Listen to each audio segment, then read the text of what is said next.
Hello, my name is Tim Strickland and I'm your host for Onslow Stories. Today we'll have the opportunity to take a tour through the new Radiation Oncology Center, which is currently under construction.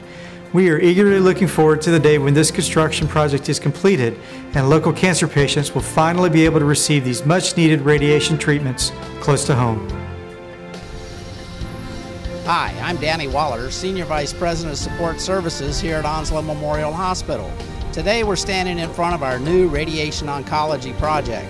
Put on your safety glasses and let's take a tour. Welcome, we've now entered the building.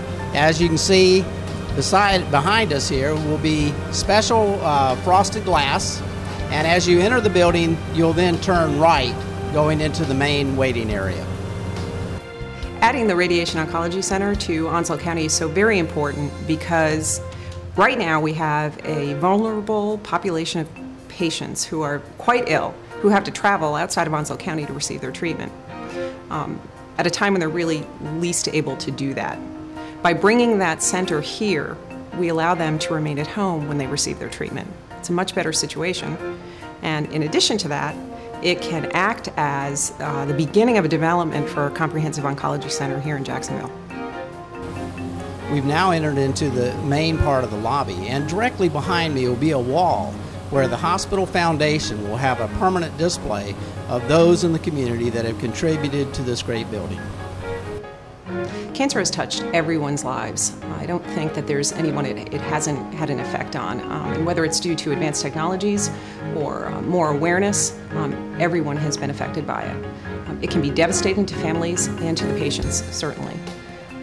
There's a universal feeling for cancer patients and their families, and that is faith and hope. And it's really more of a reality than it is a concept.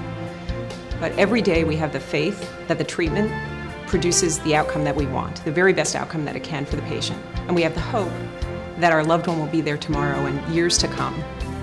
However, the advanced technologies can be incredibly expensive. The donors provide the funding for those advanced technologies. And until cancer can be eradicated, we need the funding from the donors in order to produce that. And hope and faith, that's what this is all about, saving the next life. Hi, we've now entered into the main lobby of the new building. If you go to your right, you'll enter into the outpatient portion of the hospital for care, for radiology, for lab, and other treatments. If you're here for your radiation therapy, you will enter into your left through this door and go into their waiting room. We're now in the Radiation Oncology waiting room. You can note that we have plenty of sunlight coming in through windows to make it very open and airy.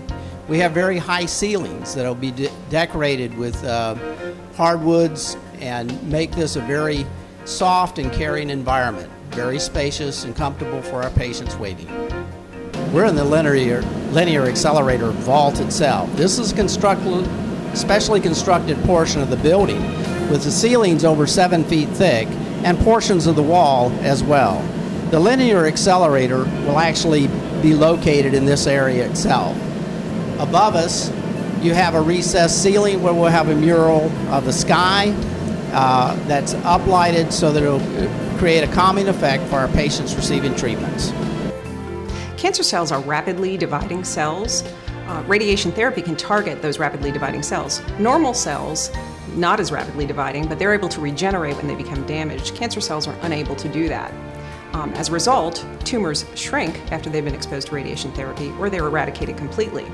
Radiation therapy is delivered through a linear accelerator. It can come in two forms, IMRT and IGRT. What that basically is, indifferent to which type, is that several different beams of radiation are delivered at a very exact point within the tumor. In so doing, minimizes the amount of damage that can occur to normal tissue, but provides a very pointed, exacting dose of radiation in hopes of either shrinking the tumor or removing it completely. You are currently located in the CT simulator control room, while I am located in the CT simulator room itself.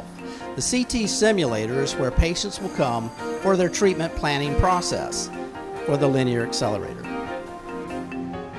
The CT scanner or the CT simulator will determine the exact location of the tumor. Coordinates are determined for that exact location, as well as reference marks are made that have to remain there until the first treatment. Additionally, the dosages will be determined for treatment at that time too. We are now in one of the several exam rooms where patients will meet with the professional staff to discuss their plans and care. The exam rooms will be used to monitor any real or potential side effects that may occur as a result of treatment. And while full physical assessments aren't performed when patients come in for each treatment, we do obtain blood pressure, heart rate, set of vital signs, weights, but we do make sure that if it's required, we do a focused assessment to determine any issues that they might be experiencing as a result of treatments. Well, thank you for attending this tour of our new facility. I'm sure that you'll all agree that it would be a wonderful addition to our community. Come and join us later this summer when we conduct our open house and dedication.